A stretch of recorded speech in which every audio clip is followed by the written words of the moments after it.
Te saluda tu amigo Joel Pérez y te esperamos en la reflexión cada día, desayunando con Jesús. Es una alegría poder disfrutar de un mensaje de la palabra de Dios. Hoy les presento al pastor Alejandro Bullón con un mensaje de suma importancia y de gran bendición para nuestra vida espiritual. Escuchemos con mucha atención. Amigos queridos, el texto para el mensaje de esta noche está registrado en el segundo libro del profeta Samuel, capítulo 11. Permítanme leer hasta el versículo 5. Yo sé que ustedes no pueden leer, especialmente los que están arriba, pero síganme la lectura que yo voy a hacer. Aconteció al año siguiente, en el tiempo que salen los reyes a la guerra, que David envió a Joab y con él a sus siervos y a todo Israel, y destruyeron a los amonitas y sitiaron a Rabá, pero David se quedó en Jerusalén. Y sucedió un día, al caer la tarde, que se levantó David de su lecho y se paseaba por el terrado de la casa real, y vio desde el terrado a una mujer que se estaba bañando, la cual era muy hermosa. Envió David a preguntar por aquella mujer, y le dijeron: aquella es Betsabé, hija de Eliam, mujer de Urías Eteo. Y envió David mensajeros, y la tomó, y vino a él, y él durmió con ella. Luego ella se purificó de su inmundicia y se volvió a su casa. Y la mujer concibió y envió a hacerlo saber a David, diciendo: estoy encinta. Esta mujer, Betsabé,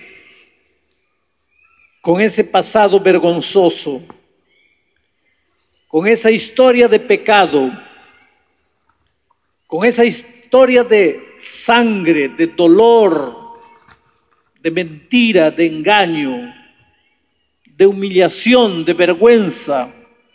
Esta mujer, Betsabé, con toda esa historia, es la tercera mujer que forma parte del cuadro genealógico de Jesucristo.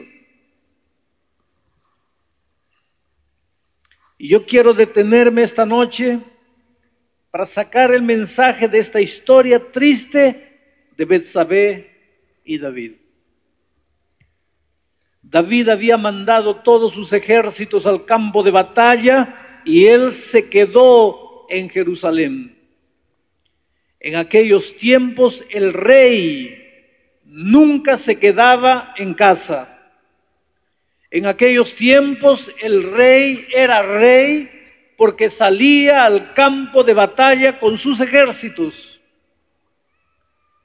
Pero en esta ocasión el rey se quedó en Jerusalén. Y aquí tenemos la primera lección de la noche. El líder nunca se puede quedar.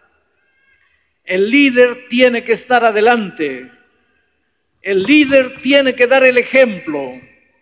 El líder tiene que marcar el paso. Y esta noche específicamente, cuando hablo del líder, me refiero al padre de familia, a la cabeza del hogar, al esposo y padre. Tus hijos no irán más lejos de lo que tú vas. Tus hijos no harán otra cosa sino andar en tus pasos. Tú y yo como padres tenemos la responsabilidad de nunca dejar a nuestros hijos solos, nunca quedarnos en casa, estar presente en la vida de los hijos. Con todo el cariño y el amor que ustedes merecen. Y sin querer tocar a nadie específicamente, inclusive porque no los conozco. Yo no puedo entender cómo una niña de 14, 15 años o un jovencito de 13, 14, 15 años pueden estar a las 4 de la mañana, a las 3 de la mañana en la calle y los padres durmiendo. No entra en mi cabeza. Porque el padre tiene que estar en el control de la vida de los hijos. El líder es líder. El líder tiene que estar en el campo de batalla. El líder nunca puede quedarse en Jerusalén.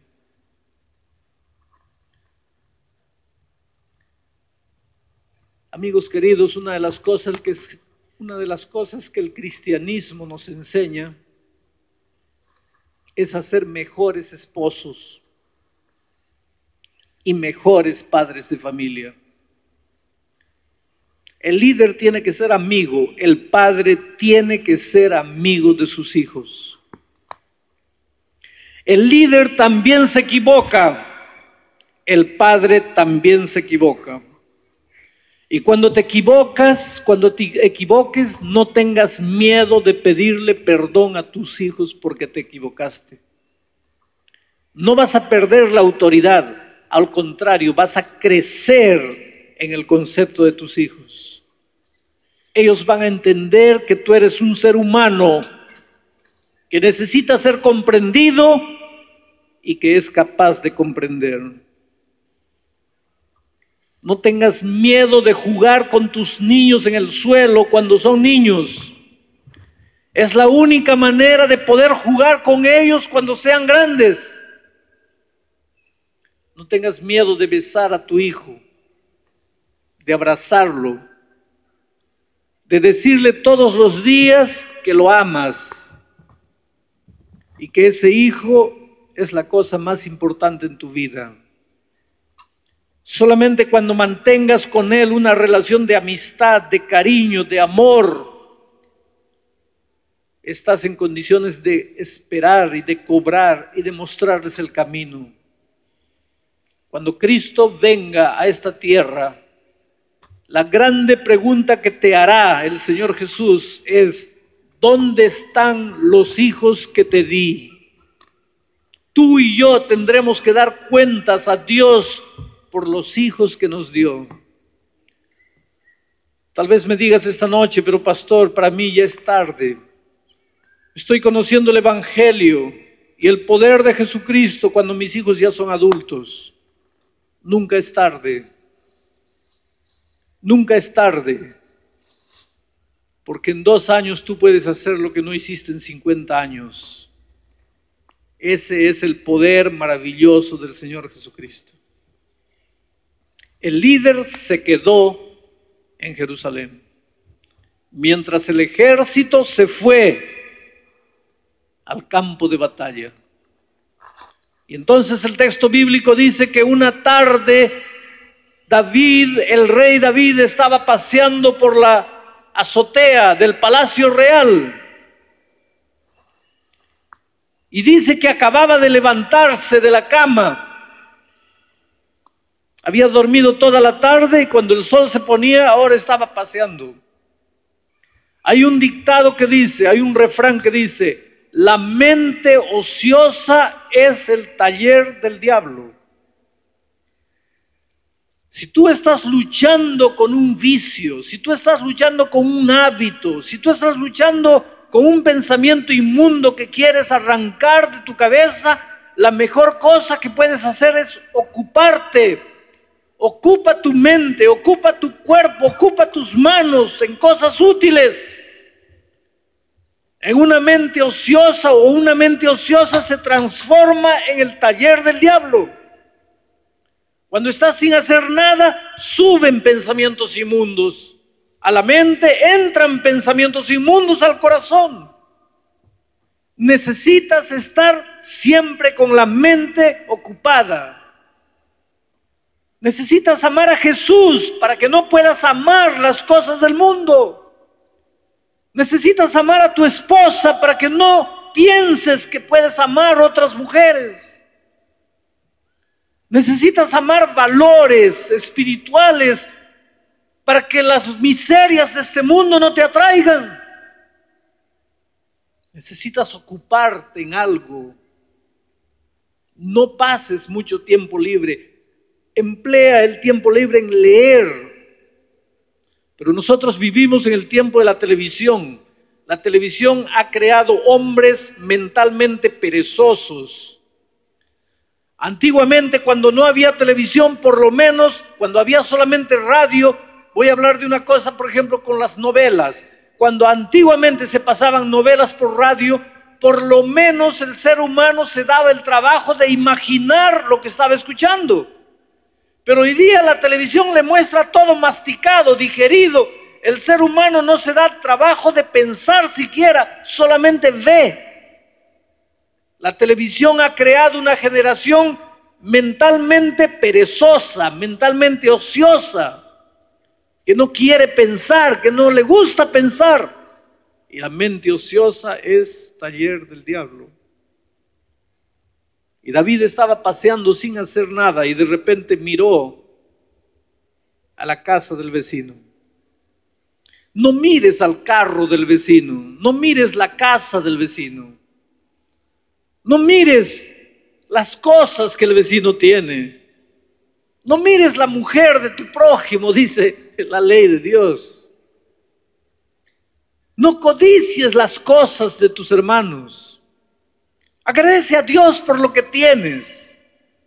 Hay personas infelices porque en lugar de mirar las cosas que tienen, las pocas cosas que tienen y agradecer a Dios por eso, viven mirando a las cosas que los otros tienen y queriendo tener eso. Y no tienen paz, no son felices, se sienten miserables.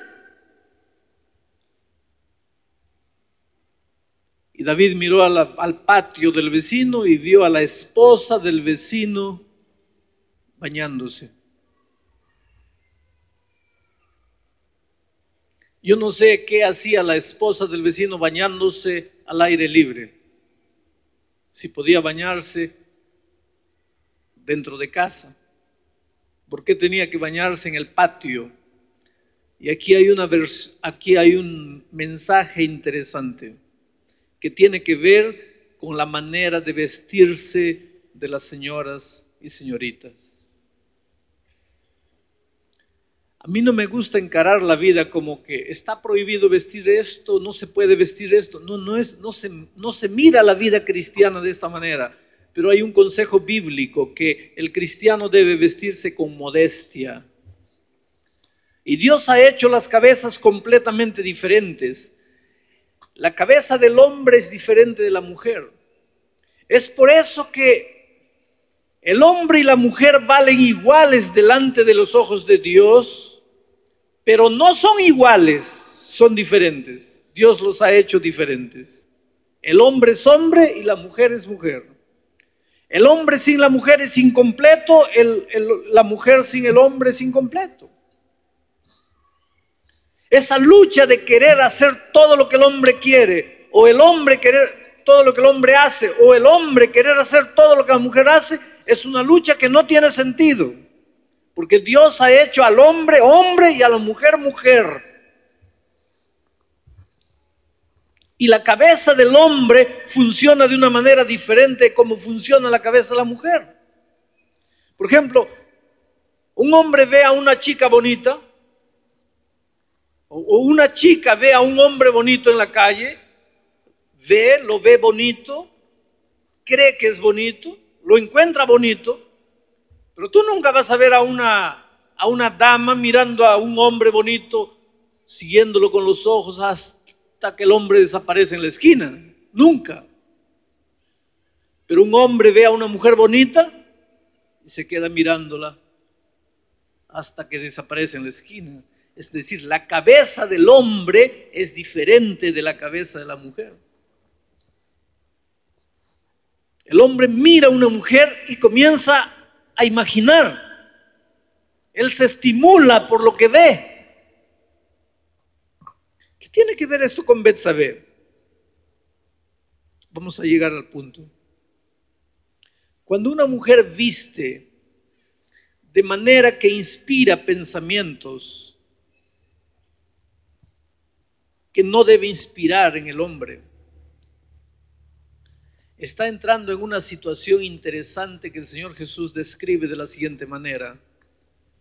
El Señor Jesús dice: oísteis que fue dicho en el Antiguo Testamento, no adulterarás. Pero yo os digo, cualquiera que mirare a una mujer para codiciarla, ya adulteró con ella en su corazón. Quiere decir que cuando un hombre mira a una mujer para codiciarla, ya adulteró con ella en su corazón. Solo que el adulterio no se realiza solo. El adulterio, para ser adulterio, necesita de dos personas, un hombre y una mujer. El hombre que imaginó y la mujer que inspiró la imaginación del hombre. Tú me vas a decir: pero pastor, hay hombres tan enfermos mentalmente que aunque yo me vista con una túnica cubriendo el cuerpo de cabeza a los pies, los hombres van a imaginar. Bueno, cuando tú no has dado motivo para el hombre imaginar, tú no tienes culpa ninguna. Pero cuando tú te has vestido de una manera que ha provocado la imaginación, ese adulterio en la mente del hombre ha sucedido entre el hombre que ha imaginado y la persona que ha inspirado el pensamiento. Y este es un asunto muy delicado. Es por eso que en la Biblia encontramos la recomendación de vestir modestamente como cristianos, vestir adecuadamente, de tal manera que no seamos tropiezo para el hermano, no seamos tropiezo para las otras personas. Betsabé podría haber tomado baño dentro de la casa. ¿Por qué tenía que ir al patio a bañarse? David, ¿por qué tenía que mirar al patio del vecino? Pero lo cierto es que David codició a la mujer del vecino. No fue el pecado de David un pecado inconsciente. Preguntó: ¿quién es esa mujer? Le dijeron: es esposa de un general tuyo que está en la guerra. Ya era motivo para haber dado un paso atrás y respetado a la esposa de su general. Pero él tenía poder. Y el poder es peligroso. El poder puede ser usado para construir o para destruir. No tengas miedo de tener poder. No tengas miedo de ser presidente de la República. No tengas miedo de ser diputado, senador. No tengas miedo de ser gerente general de la empresa. Pero pregúntate: ¿por qué quieres el poder? ¿Para qué quieres el poder? ¿Para destruir o para construir? David era el rey, tenía el poder. Dios le había confiado el poder para que pudiese construir la nación de Israel. Pero él usó el poder egoístamente para satisfacer sus deseos pecaminosos. Usó el poder para mandar llamar a la esposa de su general y decirle: ven a mi casa. Betsabé no podría haber dicho: yo no voy porque soy una mujer casada y yo pertenezco a tu general. Podría haberlo hecho. Sí, pero ¿cómo podría haberlo hecho si el rey era rey? ¿No tenían todos que hacer la voluntad del rey? No. En Israel no. En otras naciones tal vez, pero en Israel no. Si esa mujer se defendiese, si esa mujer dijese no, habría tenido todo el apoyo de la nación y especialmente de los sacerdotes de Israel. Pero Betsabé es la típica mujer acosada por el jefe. La típica mujer que tiene miedo de perder el empleo y consiente en salir con el jefe. La típica mujer que necesita un favor para el esposo. A ver, si yo accedo a esto, tal vez mi esposo ascienda de puesto. Esos cuadros modernos no son tan modernos, ya tenían origen en la antigüedad. El acoso sexual, la presión del jefe de quien tiene poder, de quien manda, de quien puede hacer un favor, y el sometimiento de quien depende de otro, de quien necesita de un favor, de quien quiere crecer profesionalmente, no es de hoy día, viene de antiguamente. Aquí está el típico ejemplo. Nuevamente David pensó que nunca se descubriría lo que había hecho. Lo hicieron a escondidas, lo hicieron en la noche, cuando nadie veía, dentro de 4 paredes. No había un testigo, pero se olvidaron de mirar para el cielo, porque allá está Dios mirando todo lo que hacemos. No hay nada escondido a sus ojos. Podemos engañar a los hombres hoy día, mañana, el próximo mes, pero a Dios no. Y más tarde o más temprano, lo que tiene que revelar Dios lo revelará. Dios no puede ser burlado. Todo lo que el hombre siembra, eso también cosechará. Cuando el pecado terminó, David mandó a la mujer a su casa. Pero entonces, algún tiempo después, la mujer mandó un recado para David. David, estamos en serios problemas. Estoy embarazada. ¿Y cómo puedo estar embarazada si mi esposo hace varios meses está en el campo de batalla y no viene a Jerusalén? ¿Qué explicación dar? ¿Cómo explicarle al mundo? ¿Cómo explicar al esposo? ¿Cómo explicar a la iglesia? La historia que viene a seguir es una de las historias más grotescas que la Biblia registra. Porque David ya había caído fondo en el pecado al cometer adulterio con una mujer casada. Pero ahora, queriendo esconder su pecado, entró en el terreno de la intriga, de la mentira y del asesinato. Mandó llamar al general Urías, que estaba en el campo de batalla. Le dijo: ven aquí, tráeme noticias del campo. Y Urías volvió a la ciudad pensando que estaba llevando noticias, cuando en realidad lo que el rey quería era que él durmiese con su esposa para pensar que el hijo era de él. Pero a la mañana siguiente, cuando se levantó el rey, vio a Urías durmiendo en la calle. Le dijo: pero ¿por qué no fuiste a dormir a tu casa? Y el general le dice: ¿cómo voy a dormir en mi casa si mis compañeros de batalla están en el campo de batalla sufriendo? No tengo conciencia para dormir en casa. David fue más, al día siguiente lo emborrachó para ver si borracho va a casa a dormir con la esposa. Y a la mañana siguiente, cuando el rey se levantó, Urías estaba durmiendo en la calle. La trama no le estaba saliendo bien. Entonces David hizo lo peor. Lo mandó de vuelta al campo de batalla y lo mandó con una carta sellada para el general.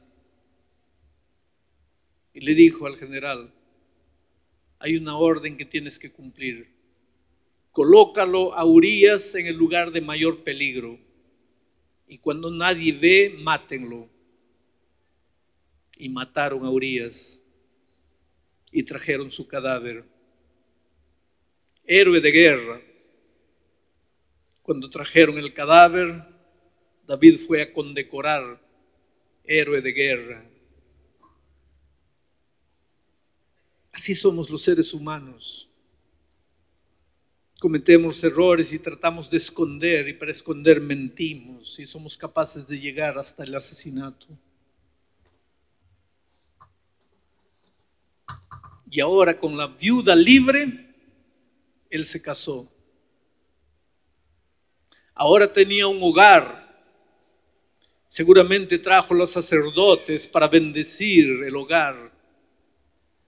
Puro formalismo, flores, altar, la torta, la fiesta, la música. ¡Qué bendición! Era un hogar maldito. Había nacido en pecado. Estaba construido en pecado. No sería la oración formal de un sacerdote que iba a purificar una relación pecaminosa. La consecuencia es triste porque el niño, el fruto de ese pecado, nació y murió. La historia es larga, pero cuando el niño se enfermó, yo no voy a entrar mucho en la vida de David, porque mi tema es la vida de Betsabé. Betsabé, cuando el niño enfermó, cayó en sí. Y cuando vio a su hijo sufriendo entre la vida y la muerte, inmediatamente pensó: esto es consecuencia directa de mi pecado. Y ella quiso morir. Y el complejo de culpa la comenzó a atormentar de día y de noche. Yo imagino que tal vez Betsabé en algún momento de desesperación clamó a Dios y le dijo: por favor, Señor, toma mi vida, pero no lleves la vida de mi hijo. Ese niño es inocente, ese niño no tiene culpa de nada. Yo soy la pecadora, yo soy la adúltera. Hasta allí se había defendido diciendo: yo no tengo la culpa, ¿qué podía hacer si el rey me pidió? El rey es rey, el rey manda, yo no le podía decir no al rey. Pero cuando vio a su hijo agonizando, paró de explicar y de disculparse y se arrodilló y reconoció delante de Dios: Señor, es mentira, yo podía haber dicho sí, pero no dije. Yo soy pecadora, tan pecadora como David, yo tengo la culpa. Hermanos queridos, una cosa: la culpa es el mayor asesino de nuestros días. En Hollywood un día una famosa actriz subió a su apartamento de lujo y al día siguiente no bajó. Al día siguiente la buscaron, llamaron por teléfono, tocaron la puerta, ella no respondía. Tenía que filmar al día siguiente. Derrumbaron la puerta, entraron, la encontraron en la bañera. Se había cortado las venas y había muerto sangrando. Evidentemente se había suicidado. Pero al lado en una mesita había una nota escrita para la policía y decía: señores, yo no me suicidé, me asesinaron. En letras bien grandes decía: atrapen inmediatamente al asesino antes que acabe con la humanidad toda. El asesino es el recuerdo de la vida negra que viví. La conciencia lleva mucha gente a las drogas, al alcoholismo, a la locura, a la desesperación, a las filas de los psiquiatras, a lo que muchas veces se llama depresión, finalmente al suicidio, porque la conciencia culpada golpea y golpea y golpea, es implacable. Yo estuve un día en una reunión de iglesia donde se estaba premiando a una señora, se le estaba entregando un distintivo especial porque ese año esa señora había llevado 30 personas para Cristo. Había estudiado la Biblia con 30 personas, les había mostrado el camino de Jesús y las había llevado al bautismo. Y ahora en una ceremonia especial le entregaron un distintivo de ganadora de personas para Cristo. Pasaron unos 4 o 5 años cuando yo llegué a esa ciudad de vuelta. Y los hermanos me dijeron: ¿se acuerda de fulana, de la hermana fulana? Le dije: sí, ¿dónde está? Ella está paralítica. Del cuello para abajo no mueve un músculo. Y fui a visitarla. El esposo era un hombre de mucho dinero. La había llevado a los Estados Unidos, la había llevado a Alemania, había consultado con los mejores especialistas, los mejores médicos. Le habían hecho los exámenes más sofisticados. Y los médicos finalmente le dijeron: usted, señora, no tiene nada, usted no tiene nada. Clínicamente usted está bien, no entendemos cuál es su problema. Pero aunque clínicamente estaba bien, aunque no tenía nada físicamente, no podía mover un músculo del cuello para abajo. Entré a su cuarto, estaba echada en la cama. Agarré su mano cadavérica entre la mía, una mano sin vida. Sus ojos brillaban de emoción porque me reconoció. Le dije: hermana, ¿qué le pasa? Las lágrimas comenzaron a salir correr por su rostro. Pedí a todos los que estaban en el cuarto: por favor salgan, me dejen solo con ella. Yo sabía lo que estaba pasando. Le dije: hermana, ¿usted no cree en el perdón maravilloso de Jesucristo? Y ella, llorando, me dice: pastor, Dios puede perdonarle a cualquier persona, pero a mí no. Porque yo conocía muy bien la Biblia. Yo he llevado tantas personas al conocimiento del mensaje. Yo he llevado tantas personas para el bautismo. He predicado, he enseñado, he sido guía para otros. Cualquiera podía pecar, yo no. En un momento de su vida, esta mujer traicionó a su esposo. Y el peso de la culpa era tan grande. Porque ella me decía: pastor, yo merezco morir porque el salario del pecado es la muerte. Yo quiero morir, yo tengo que morir. Yo no merezco la vida, yo no merezco salvación, yo quiero morir. Y el peso de la culpa era tan grande que había conseguido matar literalmente su cuerpo. Solo no podía cortar el hilo de la vida que le pertenecía a Dios. Pero su cuerpo estaba completamente muerto. Yo le dije: hermana, yo no la entiendo. Usted cree en el versículo de la Biblia que dice: el salario del pecado es la muerte. Pero usted no cree en el versículo de la Biblia que dice que si tus pecados fueren como la grana, serán emblanquecidos como la blanca lana. Si fueran rojos como el carmesí, se volverán como la nieve. ¿Por qué usted cree en este versículo que habla de muerte y no cree en este versículo que habla de perdón? En el nombre del Señor Jesucristo, acepte el perdón divino. ¿Usted no ha predicado del perdón? ¿Usted no ha enseñado del perdón? ¿Usted no cree que Dios la ha perdonado?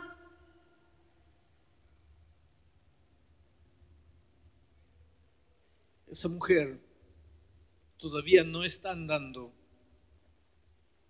pero ya comienza a recuperar la vida de su cuerpo, porque comienza a creer en el perdón divino. La culpa es terrible, queridos.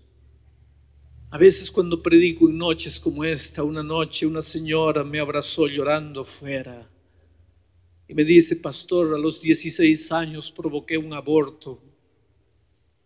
Mi padre no supo, la iglesia no supo, el pastor no supo, nunca nadie supo. Después mi papá fue trasladado a otra ciudad y yo fui con mi familia. Allí conocí a un chico de la iglesia, me casé con él. Ese chico nunca supo mi pasado. Oh, pastor, han pasado ya 30 años. Y durante 30 años he cargado el peso de la culpa de día y de noche.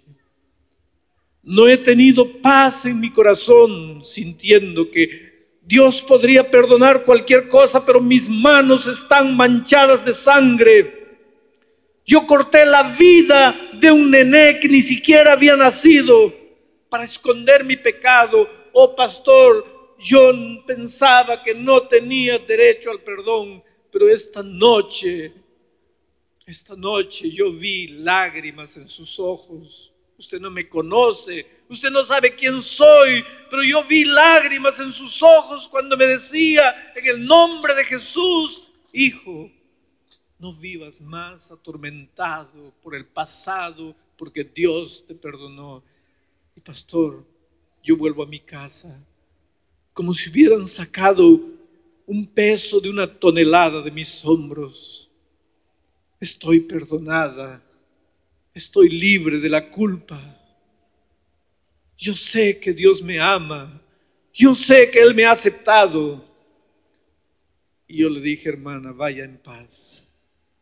Y yo me siento tan feliz que usted ha creído en el mensaje de esta noche. Yo no sé quién eres tú, querido. Yo no sé si estoy predicando esta noche a alguien aquí que cuando fue joven se hundió en la miseria del pecado. Yo no sé si estoy predicando a alguien que a pesar de haber conocido el Evangelio ha traicionado al Señor Jesucristo. Yo no sé si queriendo olvidar los fantasmas interiores que cargas, te has hundido cada vez más y más. Pero en el nombre del Señor Jesucristo yo te digo, ven a Jesús. Porque Betsabé y David, delante del cuerpo sin vida de su pequeño hijo, reconocieron que ese hijo era fruto del pecado. Ese niño no tenía culpa de nada. Los únicos culpados eran ellos dos. David corrió a una cueva, se arrodilló, fue en esa cueva llorando, que escribió el Salmo 51. Crea, oh Dios, en mí un corazón nuevo, renueva un espíritu limpio dentro de mí. Contra ti solo he pecado, oh Señor, no apartes de mí tu Santo Espíritu. Ahí David nació de nuevo y Betsabé delante del cuerpo de su hijo renació otra vez. Dios les dio otro hijo. Ese hijo fue Salomón, el famoso rey Salomón, el más grande rey de toda la historia de Israel, el hombre más inteligente del mundo, autor de los libros de los proverbios. Salomón, ese fue el segundo hijo, el hijo del arrepentimiento, el hijo del renacimiento, el hijo de las vidas transformadas. Y de Salomón vino la descendencia del Señor Jesucristo.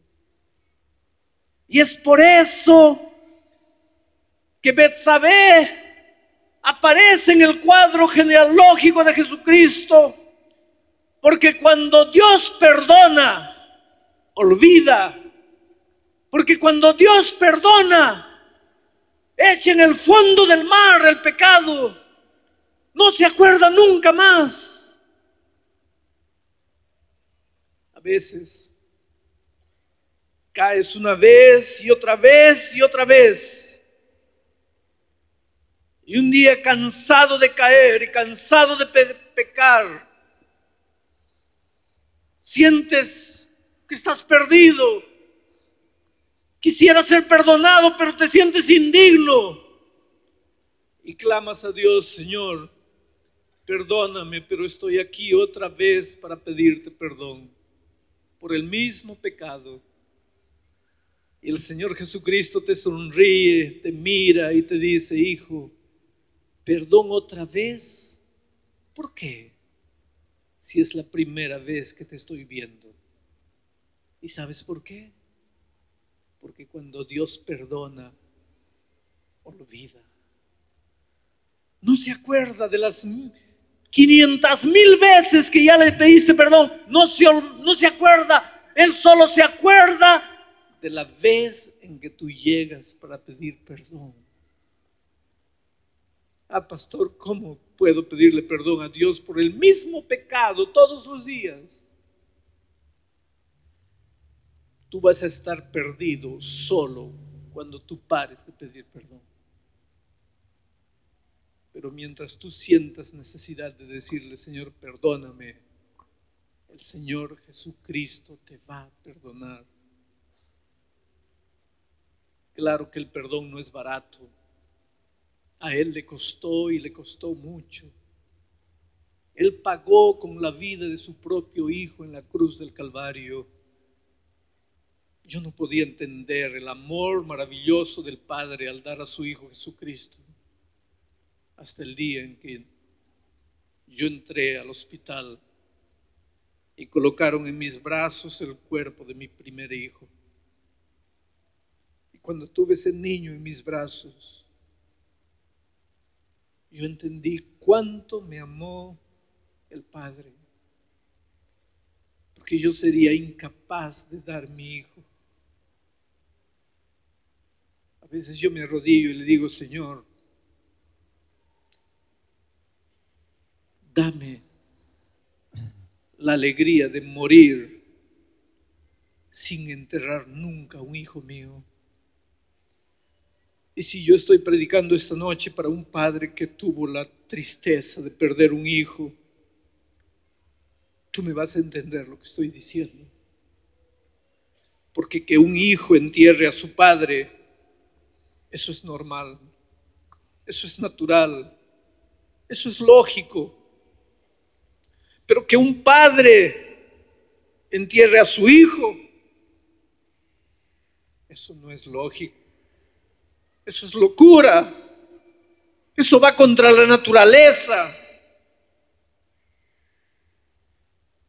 Tú te quedas de brazos amarrados porque al fin de todo, pues la muerte se llevó a tu hijo.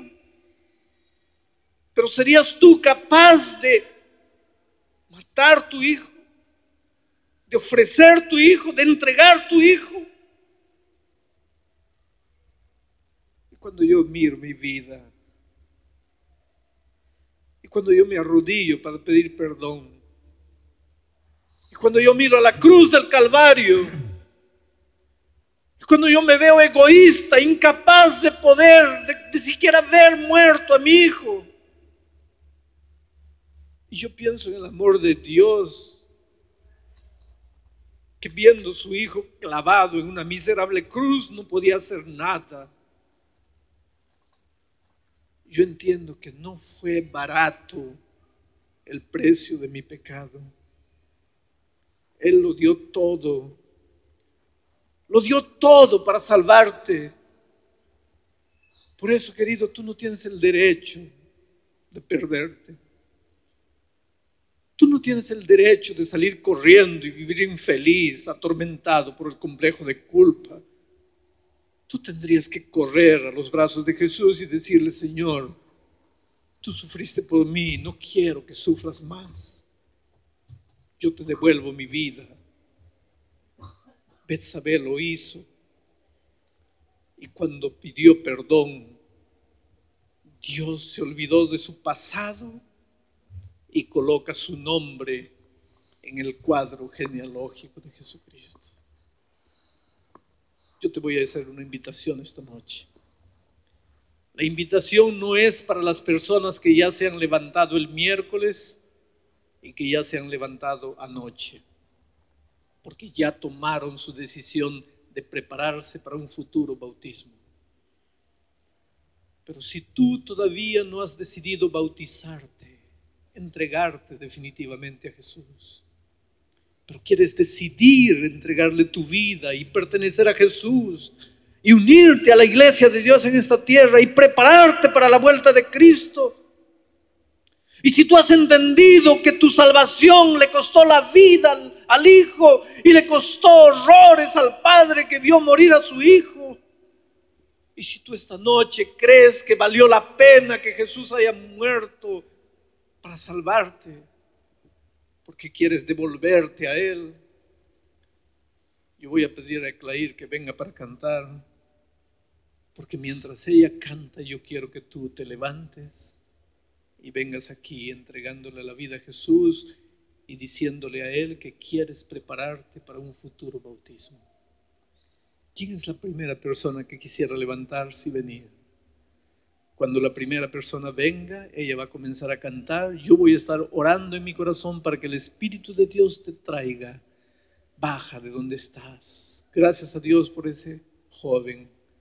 Pero ahora baja, no te quedes sentado. Esta es tu grande noche, es tu noche de decisión. Levántate y ven a Jesús. Y serás un hombre nuevo conforme a su palabra. Yo voy a estar orando en mi corazón para que el Espíritu de Dios te traiga. Eclair va a cantar ahora. Que tengas un lindo día, un buen provecho en este desayuno. Muchas gracias. Y no te olvides de compartir este segmento Desayunando con Jesús, con tus amistades, con tus vecinos, a través de tu teléfono, a través de la internet. En YouTube lo puede encontrar cualquier tema que tu servidor ha subido. Muchas gracias.